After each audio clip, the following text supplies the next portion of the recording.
여러분 안녕하십니까? 대한민국의 대표 정신과 전문의 의학 박사 최성환입니다.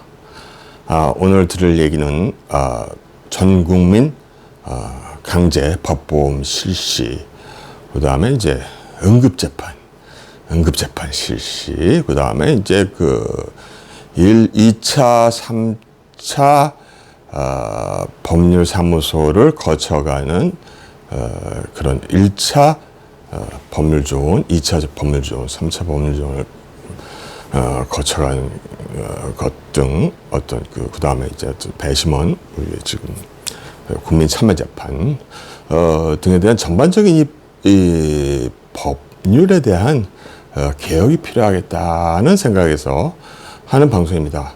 지금 제가 법률 개혁을 얘기하지만 사실은 저도 아시는 법률인들, 법조인 분들, 존경하는 분들 상당히 많아서 이게 무슨 이분들을 갖다 폄하하거나 그러기 위해서가 아니라 오히려 현재 우리나라의 법률 구조가 뭐가 잘못되어 있다고 많이들 다들, 그러니까 지금 방송이 그렇지 않습니까? 제가 갑자기 박쥐가 됐다거나 어떤 무슨 중도로 돌아섰다거나 이상한 것이 아니라 제가 그러지 않습니까? 상식에 근거한, 그러니까 여태까지 비상식적이었던 것 혹은 매너리즘에 빠져서 또는 다른 나라에서 하니까 우리도 하는 그러한 행위들이 너무 많았어요. 너무 많아서 이 법이 그러니까 헌법재판소를 포함해서,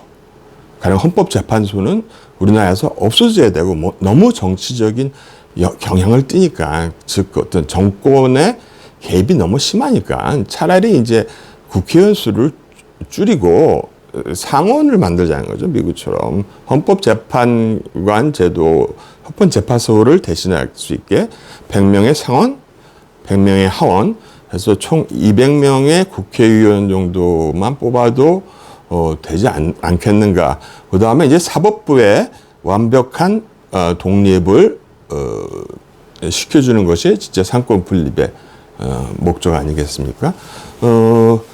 게다가 이제 이 법률 자체는요, 어떻게 보면 개인주의에서 발달했다고도 볼 수는 있어요.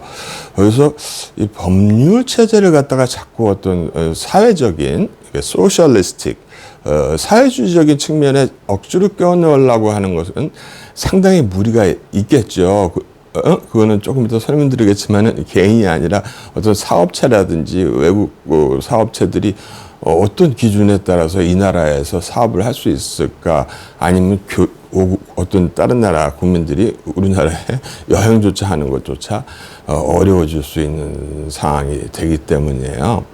그래서 이제 그거는 당연히 알고 있죠. 그 다음에 지금 제가 하고 있는 방송 시리즈들은 최성환 박사의 아킬레스의 건은 아킬레스의 건을 건드는 거예요.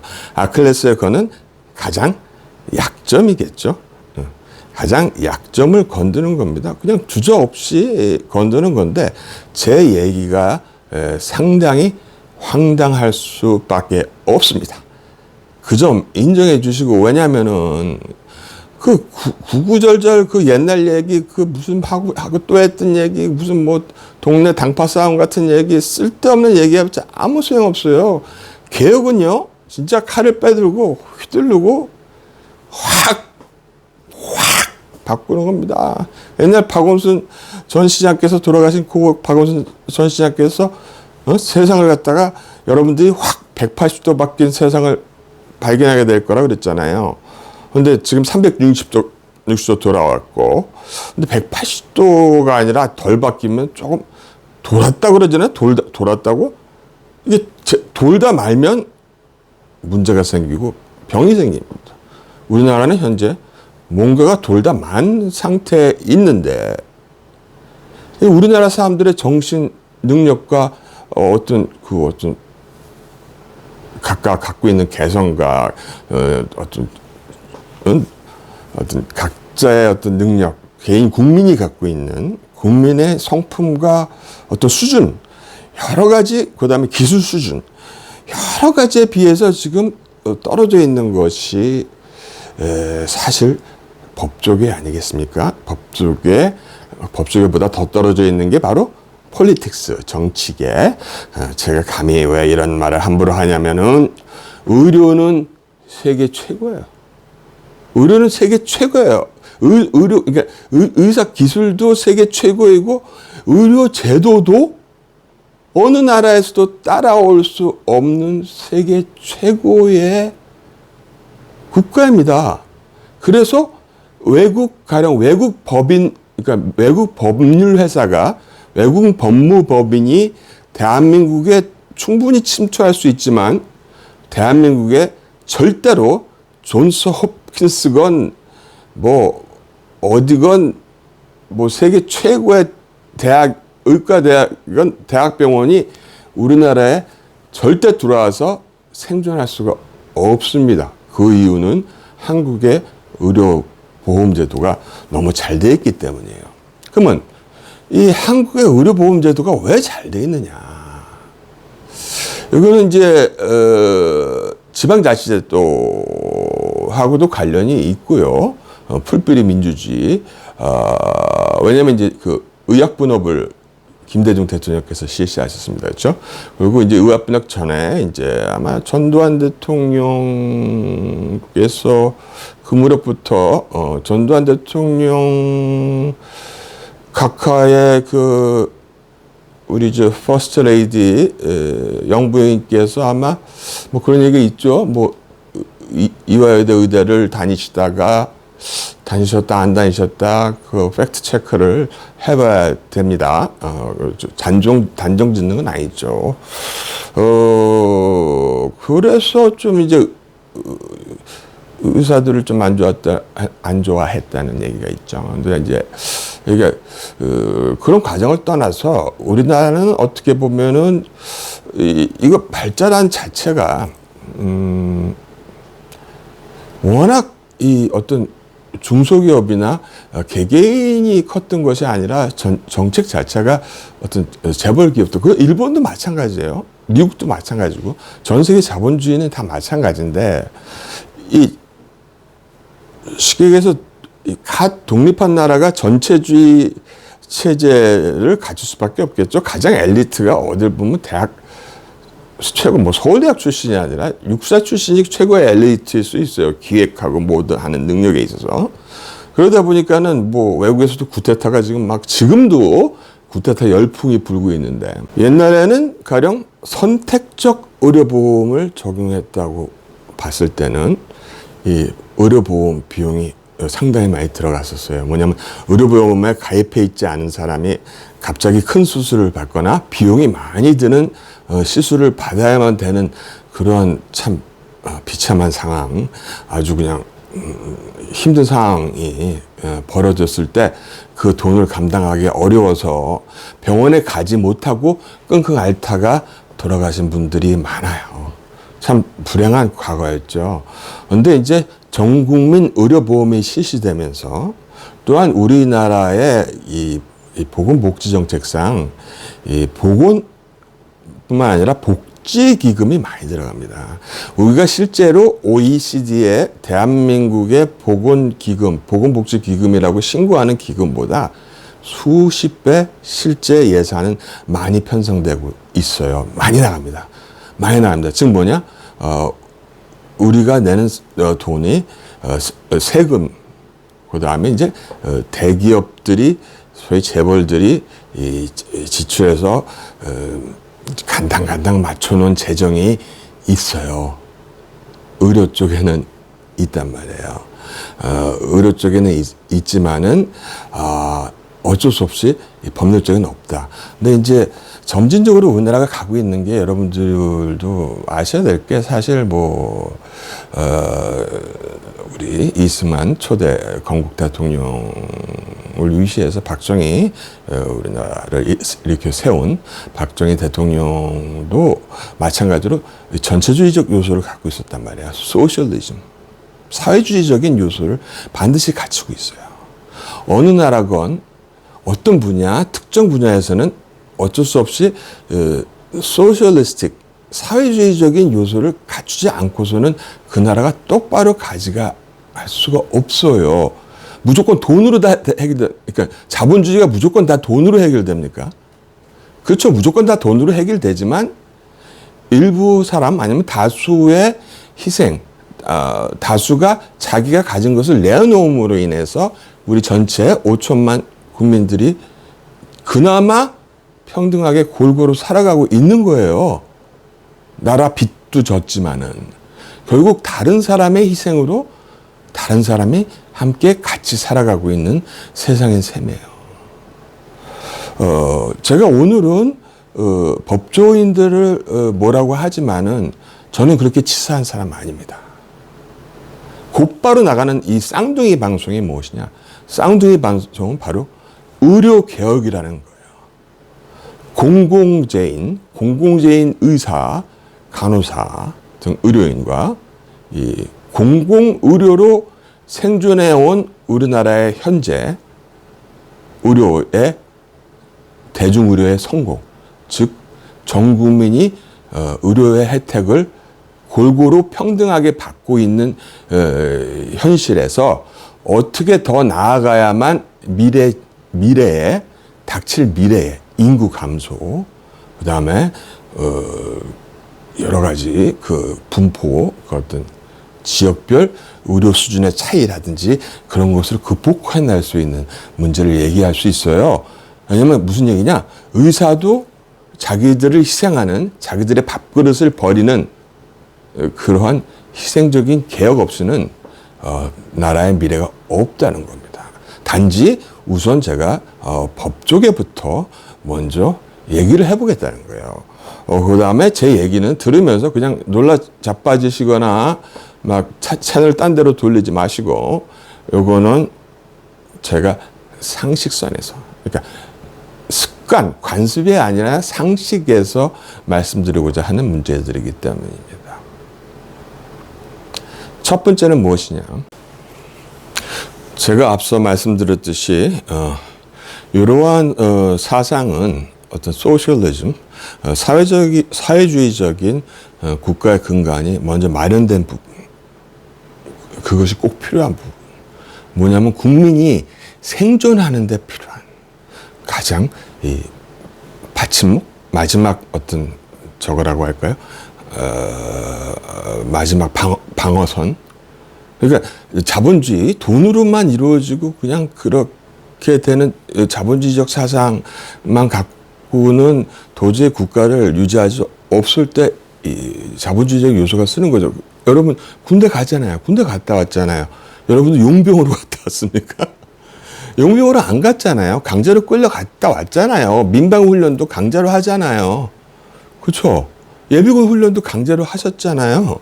여러분 군복무, 미국식으로 얘기하자면 군복무 뭐 3년을 했다, 뭐 22개월을 했다, 18개월을 했다, 뭐 12개월을 했다. 그거가 아니에요. 여러분들이 민방훈련 받으러 나간 거, 그 다음에 예비군 한 것까지 전부 다 여러분들이 군사 경력에 들어가는 겁니다. 그러니까 미국식으로 얘기하면 지방 방위군 소속이었다고 볼 수 있는 거예요. 결국은 여러분들이 예비군 전역, 예비군 필요한 시점까지가 여러분이 실제 대한민국의 징병을 당했던, 또는 스스로 자원해서 또 그런 자원 후에 징병을 당했던 그 시간들을 말하는 거예요. 그러니까 만약에 그러한 사회주의적 임무, 토탈리타리아니즘, 전체주의적 의무가 없다면은 그냥 순수하게 자본주의는요 망가집니다. 그러다 보니까 자본주의 이퀄 민주주의가 아니다. 아무리 자유를 강조해도 자본주의 이퀄 민주주의는 아니다, 이거예요. 민주주의 내에 자유주의적인 사상 중에서 또 자본주의적인 것이 가미가 돼 있는 것이다. 그런데 이제 다음 편에 얘기할 이 의료 쪽하고는 조금 다르게 말이죠. 법은 상당히 문제가 있어요. 왜냐하면 국내법, 국제법도 존중을 해줘야 되고, 우리가 속지주의, 사람인 속지, 땅지 주의에 근거해서 특히 우리나라는 약간의 이제 판례법적인 뭐 좀 어려운 얘기겠지만은 판례법적인 영미법, 대륙법에 반한 유럽의 대륙법에 반한 영미법에 가깝습니다. 즉 판례가 어떤 결정을 하게 되고, 이 책에 써 있는 법률 소식에 써 있는 그 내용만이 전체 재판에 영향을 끼치는 게 아니에요. 그러니까 유럽 이런 얘기 해요. 미국 애나 영국 애들이 유럽 재판관들은 실력이 안 는데요. 왜냐하면 이 사람들은 처음부터 한 책만 계속 읽고 똑같은 것에 의해서 똑같이 판정을 하기 때문에 이 변화하는 세상에 적응하는 능력이 상당히 느리다고 이렇게 얘기를 합니다. 그에 반면에 이제 미국 같은 경우는 판례가 나중에 재판에 영향을 끼치는 같기 때문에, 그래서 우리나라도 그런 판례가 상당히 많이 적용이 됩니다. 그래서 판례가 적용이 되기 때문에 함부로 판례를 만들려고 하지 않는 경우가 많아요. 많은 그런 큰 거대 집단이나 이익 집단이나 여러 집단들이 크게 움직일 때는 그 집단 내에 개인이 혼자서 막 소송을 걸고 혼자서 무슨 헌법 소원을 내고 대법원까지 가고 하는 그런 따위의 일을 제일 바보 같다고 생각합니다. 그래서 실제 바보입니다. 그 자체가 혼자서 맨 땅에 헤딩하는 것이 좀 바보 같은 일이에요. 그래서 이제 이게 우리나라 법률이 너무 스트릭트하다, 그러니까 너무 엄격하고 너무 이상하다 보면은 다른 나라들이, 그러니까 국제 사회에서의 우리나라의 지위나 기능이 대단히 어려워져요. 왜냐면 어느 나라가 우리나라 와서 사업을 하고 싶겠어요? 이게 중국처럼 돼버린다는 거예요. 중국처럼. 그래서 다른 나라들이 다 불안해한다. 다 떠나가게 된다. 그 다음에 이제 여러 가지 국제법하고 얽혀가지고 문제가 많이 생기게 돼 있어요. 그래서 법률적인 혁명, 법에 대한 혁명은 상당히 어렵다. 단지 제가 얘기한 것처럼 사법부 독립이라든지 법률 제도의 일부 개선은 해도 돼요. 가능해요. 제가 먼저 하고 싶은 거는 뭐냐면은 저거예요. 나중에 설명 더 드려야 돼요. 전 국민 강제 법 보험 가입입니다. 우리나라 의료보험 제도가 지금 전 국민입니까? 아니면은 자기가 선택적 의료보험 가입입니까? 우리 4대, 소위 4대 4대 보험이라고 얘기하죠. 4대 보험이 선택적이에요? 아니면 의무적이에요? 심지어는 국민연금도 의무적이란 말이에요. 그러다 보니까 이제, 우리가 생각해야 될 게, 이 법도, 이제 뭐냐면 어떤 걸 얘기하는 거냐면 제가 옛날에는 아파서 수술할 돈이 없어서, 수술할 돈이 없어서, 병원 문턱이 너무 높아서, 간단한 수술조차 못하고, 간단한 약 하나 못 알아가가지고, 간단한 링게르 주사 하나 못 맞아가지고, 돌아가신 분들이 수두룩하게 많아요. 엄청나게 많아요. 근데 물론 지금도 어떤 의료체제에 문제가 발생했기 때문에 병원을 사실 못 찾아가지고 아니면 수술 시기를 놓쳐가지고 문제가 된 경우는 있지만은 무슨 의료보험 수급자 기초생활대상자 옛날로 얘기하면 이제 영세민이다, 돈이 없는 사람이다 해가지고 병원에서 환자를 안 받거나 수술을 안 해준다? 더 사회주의적인 영국이나 그런 나라들은, 프랑스나 독일 같은 나라들은 우리나라보다 훨씬 더 심하죠. 의료 혜택을 거의 못 받고 있습니다. 중국, 러시아, 북한의 의료가 공짜입니다.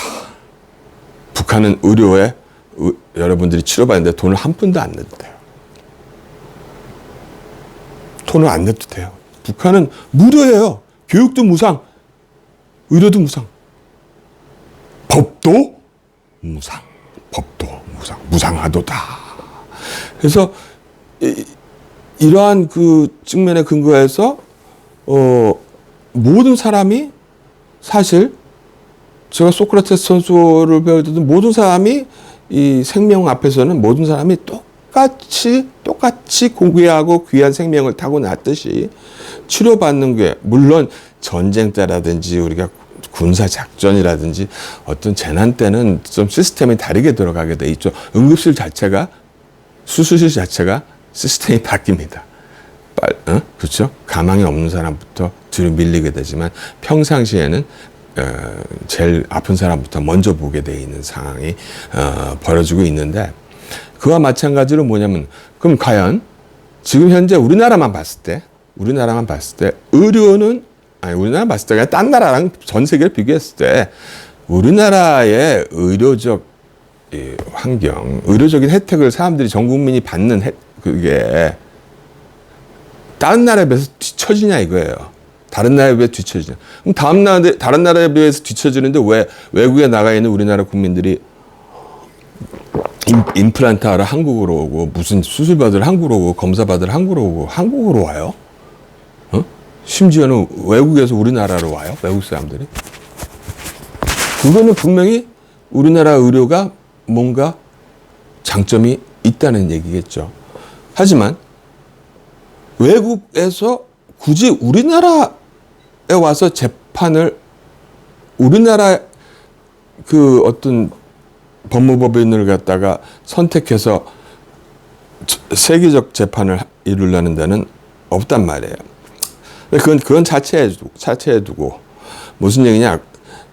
국내만에서 봤을 때 그런 측면 말고 그냥 국내만에서 봤을 때 돈이 없어서 솔직히 말해서 돈이 없고 힘이 없고 백이 없어서 수술을 못 받고 치료를 못 받는 사람이 있느냐? 있죠. 있긴 있는데 있느냐? vs 거기에 비해서 돈이 없거나 백이 없거나 연줄이 없어서 법률적으로 손해를 보거나 피해를 입는 사람이 있느냐 없느냐. 그걸 제가 묻는 겁니다. 지금 돈 앞에 법 앞에 모두가 평등합니까? 아니면 법 앞에 돈 있고 빽 있는 사람이 더 강합니까? 양심적으로 얘기해 보세요.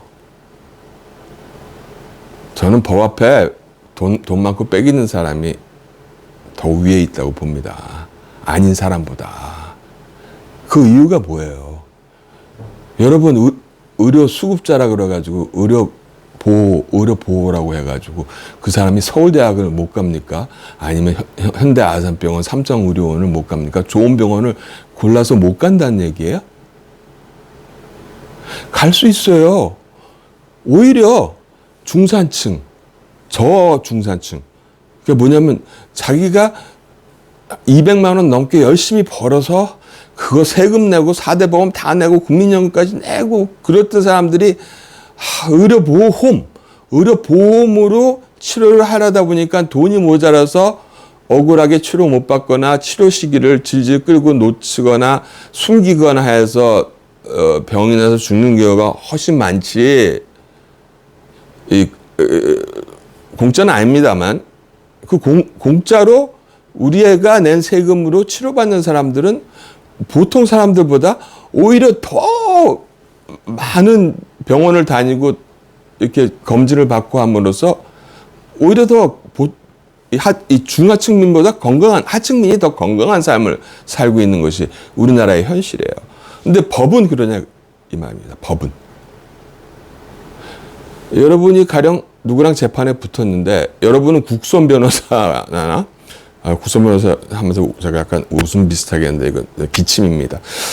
국선 변호사나 아니면은 별로 유명하지 않고 이렇게 변호사 비용을 많이 부르지 않는 변호사를 사는 거 하고 김앤장이나 태평양 법무법인 같은 대형 법무법인, 즉 승률이 높은 법무법인을 산 사람하고 아닌 사람하고 맞대결을 했을 때 누가 이깁니까? 이건 누가 이기냐고 얘기할 필요가 없잖아요. 그렇죠? 더 비싸고 세고 능력 있고 잘하는 법무법인을 산 사람이 그 재판에서 승리하게 되어 있지 않습니까? 그렇게 돼서는 안 된다는 거죠. 그래서 제가 권장하는 것은 뭐냐? 전국민 의료보험처럼 전국민 법보험을 실시해서 이걸 갖다가 4대 보험 안에 집어넣어서 국민연금을 빼더라도 거기다가 이걸 왜냐면 연금보다 법 때문에 이 열받아서 죽는 사람이 더 많거든요. 재판 중에 죽는 사람이 많거든요. 그러니까 이 월급에서 그러니까 한 100만 원 정도씩 띄어서 자기 수입에서 100만 원 이상씩 띄어서 전국민 법률 보험을 만들어서 전 국민이 내가 돈이 없더라도 내가 영세민이라도 어떤 그 법률 보호 제도를 만들어서 돈이 없는 사람도 김앤장이건 태평양이건 어디건 하는 그런 대형 러펌을 자기 편으로 만들 수 있는 기회를 주는 것이 이것이 어떤 민주화의 어떤 우리의 평등성에 타당하다.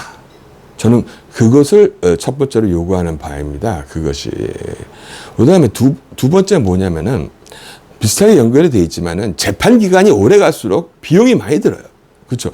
재판 기간 때문에 재판하다가 망하는 사람이 많아요. 그러니까 100만 원 손해 본 거 갖고 재판하다가 1억이 날라가지고 괜히 했다는 사람 나오죠.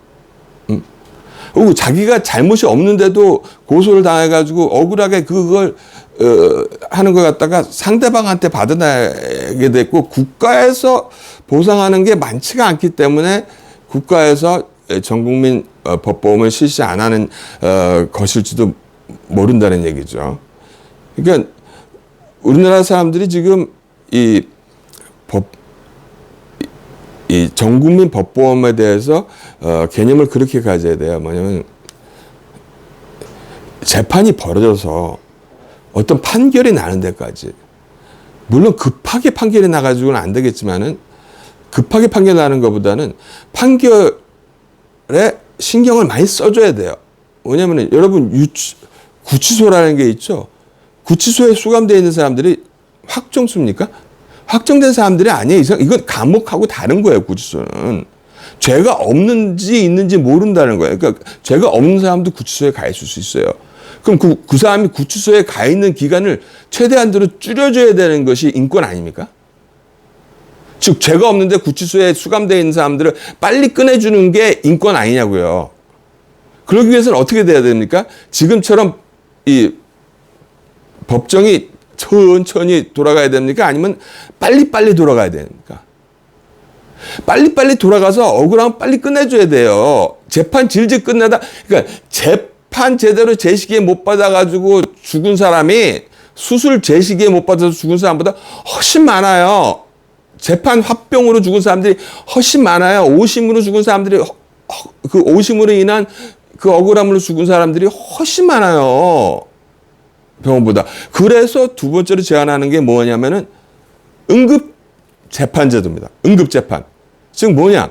요청이 있거나 이 사안이 상당히 급하게 해결되지 않으면 개인의 비용이나 또는 국가적 비용이나 사회적 비용이 너무 많이 소모될 것으로 예측될 때는 새벽에라도 밤 11시, 새벽 4시, 2시에라도 재판을 소집해야 한다.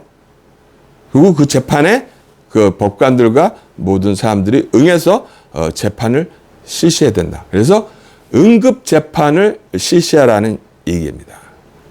세 번째는 뭐냐면은, 세 번째는 1차, 2차, 3차 상담을 거치라는 것입니다. 무슨 얘기냐? 어떤 사건이 생겼어요. 아무 사건도 아니야. 별것도 아닌데 개인 감정에 얽혀가지고 국가적으로 중대한 사건이나 어떤 그런 판단하기가 참 힘들겠죠. 근데 판단을 해줘야 돼요. 뭐냐? 중요하지 않은 사건이라고만 얘기할 수는 없죠. 뭐냐면 소소하게 빨리 끝낼 수 있는 사건이나 그런 것들은 1차로 이 자기 근처에서 쉽게 찾을 수 있는 그 변호사 사무실을 찾아서 의논을 하고 상담을 해서 그분이 재판을 진행할 수 있도록 해주는 거예요. 먼저 그러니까 무조건 처음부터 무슨 김현장으로 찾아가는 건 차단시켜야 돼. 그러니까 지금 여러분도 마찬가지로 무조건 처음부터 서울대학병원 갈 수 있습니까? 무조건 처음부터 삼성의료원 갑니까? 아니잖아요. 1차 개의원에서 진료받고 2차 병원급에서 받고 3차로 종합병원, 대학병원을 가지 않습니까? 그와 마찬가지로 똑같이 법적인 상담은 1차적으로 자기 지역의 변호사분께 받고 두 번째로는 이제 중소규모의 법률사무소에서 자문을 받고 거기서도 힘들겠다 했을 때 마지막으로 소위 우리가 대형 법 로펌이라고 이제 규정을 만들어야죠. 대형 이 로펌들은 가령 대학병원 수준의 유명 대학병원 수준의 로펌으로 생각한다. 그러니까 함부로 쓰지 마라. 그러니까 곧바로 글로 가서 모든 걸 문제를 만들지 마라. 왜냐하면 아주 뛰어나신 변호사분들을 모시고 있는 법원에서는 따로 할 큰 일들이 그러니까 막 기업 대 기업간이건 국가 대 나라간이건 그런 엄청난 정치범에 대한 그런 사건이건 그런 사건에 치중을 해야 된다는 거죠. 그러다 보니까 이제 1차, 2차, 3차 단계별 진료제가 아니라 단계별 법률 자문을 받아야 된다. 그 다음에 세 번째는 무엇이냐 하니 이 세 번째는 이제 그 오진이 아니라 뭐라 그럽니까? 그 판정을 잘못하는 걸 뭐라 그러죠? 오판. 오판에 대한 책임을 어떻게 지느냐 또는 이제 구치소 또 교도소까지 잘못 갔다 온 사람들에 대한 그 보상을 어떻게 하느냐. 그래서 이제 가령 엄청나게 큰 오판을 저지른 판사에 대해서는 그 판사 개인의 책임상 국가가 보상하는 게 아니라 판사 개인이 책임을 져야 될 부분을 만들어줘야 된다. 즉, 이 사람이 사형당할 사람이 아니었는데 사형이 당했다. 나중에 보니까 무죄했더라. 사형당했다. 어떻게 됩니까? 이렇게 되면은 이제 좀 잔혹하지만 사람이 죽은 만큼 돈으로 될 것이 아니라 이슬람 종교식으로 그 판사의 뭐 손, 뭐 팔, 눈 등을 이제 그 대신에 이제 어떤 속죄를 해야 되는 그걸로 어떤 걸 갖다가 이제 이렇게 대신 해야 되는 그런 제도를 만들어서 진짜로 확실하게 소신 있는 게 아니라 진짜 과학적인 진짜 법률적인 그런 판단을 판사가 해야 돼. 정신 차리고 하게끔 엉터리 판단을 하지 못하게끔 확실하게 잡아둬야 됩니다. 판사가 자기 판정에 책임을 져야 된다는 의식과 실제로 그거에 대한 처벌이 이루어짐으로 인해서 이 법률은 한 단계 발달하고 상승합니다. 한 단계가 아니죠. 12단계 좀 발달한다고 봐요. 그 다음에 이 사람이 분명히 범죄를 저지른 줄 알면서도 그러한 범죄자를 갖다가 범죄자인지 인지하고서도 변호를 해준 변호사. 그런 변호사는 뭡니까? 공범이죠. 그런 변호사는 똑같이 똑같이 처벌돼야 됩니다. 어느 정도 인지 정도에 따라서 범인인지 알고 도와줬던 변호사는 똑같이 처벌을 받아야 됩니다. 또한 이 사람이 범죄 사실이 없거나 없는데도 불구하고 이 사람은 없는 범죄 사실로 기소한 검찰도 이 사람이 잘못 기소한 걸로 판단됐을 경우에는 그 검사도 응당한 처벌을 받아야 되는 겁니다. 오판한 판사, 이 잘못 기소한 검사, 그 다음에 죄인을 변호한 변호사 똑같이 처벌을 받는 것이 이 사회적으로 공평하다고 보는 상황인 것입니다. 그리고 또 한 가지는 무엇이냐 하니, 그러니까 결국 우리가 자주 듣게 되는 그 무전유죄, 유전무죄, 그 상황에서 벗어나기 위해서는 전국민 강제법보험 실시만이 그 답이라고 보는 것입니다. 또 하나 부수적인 문제들은 무엇이냐 하니, 가령 이제 재판의 환경인데요. 정신 똑바로 차리고 해야 됩니다. 지금 이 수술실에 카메라 달자 그러잖아요. 저기 재판소에는 CC 카메라가 있나요? 모르겠어요. 재판소에 CC 카메라가 있어서 그걸 공개하는지 모르겠는데, 이 법관들도 정신 똑바로 차려야 돼요. 게다가 국민참여재판의 경우에는 그 배심원들도, 소위 말하는 배심원이라고 얘기할 수 있는 참여자들도 정신 똑바로 차리셔야 돼요. 뭐냐면 판사가 전날 과음을 하고 술을 잔뜩 마시고 나서 그 다음날 재판에 임했다거나, 검사나 변호사가 전날 과음을 하고서 이 재판에 임해서 그 재판에 성실소가 떨어졌다고 판단될 때는 그 법조인들의 그 자격을 상실시키고 징역형을 내릴 수 있도록 법률 조정이 필요한 상황입니다. 하지만은 이 국민 참여로 인해서 온 그 배심원들까지는 처벌은 못하지만은 여기 나오는 사람들에 대한 정신적 감정이 필요합니다. 우리가 무작위로 뽑잖아요. 무작위로 뽑는다고 사람이 무작위라는 뜻이 아니에요. 좀 잘 보세요. 기본적인 성격 검사, 인격 검사라도 보고 이 국민 참여 재판에 들어올 수 있도록 성향을 보고 이 사람들이 객관적으로 판단을 해줄지 아닐지를 보고서 해야지, 이것이 무슨 정치 도구가 돼서 나한테 유리할 거냐 아니냐를 택하는, 그렇죠? 이걸 국민 참여 재판을 시키는 게 나한테 유리하지 않아, 그런 걸로 잔머리 굴리는 그런 것이 아니라, 이 국민 참여 재판에 참석하시는 분들은 강제로 이분들도 끌려 나오는 만큼 이분들이 전날 과음을 했건, 뭐 전날 무슨 과식을 하셨건, 전날 뭘 하셨건 간에, 뭐 화투를 치셨건 간에 그분은 그랬다고 처벌을 하면 안 되죠. 단지 이분은 앞으로 적절하지 못하겠다, 또는 요번에 적절하지 못하겠다 하는 분들은 바로 끊어버려야 된다. 그걸 얘기하고 있는 겁니다. 그래서 종합하자면 전국민 강제 법보험을 실시해서 성공시키자. 돈이 많이 들더라도 1인당 들어가는 비용이 100만 원 좀 넘을 거예요. 그 정도 될 거지만은 법의 공평성이 지켜질 거고, 자기가 언제 혜택을 받을지 몰라요. 요즘에는 법률적인 문제가 하도 많아서 자기가 언제 법률적인 그런 거에 들어가야 될지 몰라요.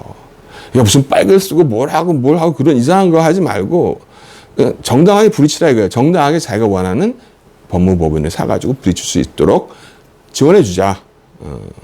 이제 두 번째는 이제 응급제도를 하자면, 이 시간이 돈이기 때문에 그 시간만큼, 또 게다가 인권이 중요하기 때문에, 뭐냐면 그 사람이 그걸로 인해서 그 법적인 문제로 인해서 고민하고 그러나 생겨나가지고 병 생기는 사람들이 엄청나게 많아요. 그 스트레스가 엄청 깁니까? 법관분들 바쁜 거 알죠? 바쁘면 더 많이 뽑으면 되잖아요. 법관들을 더 많이, 지금보다 두세 배로 늘리면 되죠. 안 그렇습니까? 그래서 빨리 돌리라는 거예요. 응급실서부터. 응급재판부터 시작해가지고. 바로 3년 재판 끄는 게 아니라 그냥 확실하다면 2, 3일 만에라도 재판이 완료될 수 있도록 증거를 빨리 확보할 수 있도록. 그럼 경찰 인력도 늘리고. 증거 확보를 위해서 경찰을 빨리 늘리고 무슨 다음번에 게재하자. 환자가 와서 좀 죽겠다고 와서 수술을 하는데 뭐 오늘은 여기까지 6개월 후에? 그 영국 의료가 그렇다니까요. 그 다음에 책임 소재를 확실해라. 오판에 대한 책임은 법관 개인이 진다. 네 번째, 그 법관들의 그 능력과 소인을 갖다가 검증하는 제도를 실시하고 오판이나 실수에 대한 책임을 지도록 해서 만약에 금고 이상의 형이 있는 사람이거나 그런 사람들은 완전히 활동을 하지 못하도록 무슨 그런 식의 제도들이 있는 것이 있어야 된다고 제가 주장하는 게 아닙니다. 끝끝 말에 이렇게 나니까 이상하죠. 이렇게 돼야 되겠느냐 하는 얘기입니다. 물론 법조계의 개선이 시급하고 당연히 있어야 돼요. 수준이 훨씬 높아지셔야 됩니다.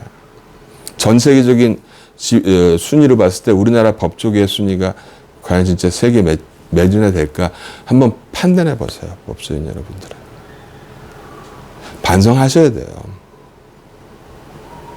그래서 다음 편 유튜브는 공공의료를 어떻게 개선해 나가야 되는지에 대해서 제가 확답을 드리겠습니다. 정확한 답을 드릴 거예요. 하지만 그 정확한 답이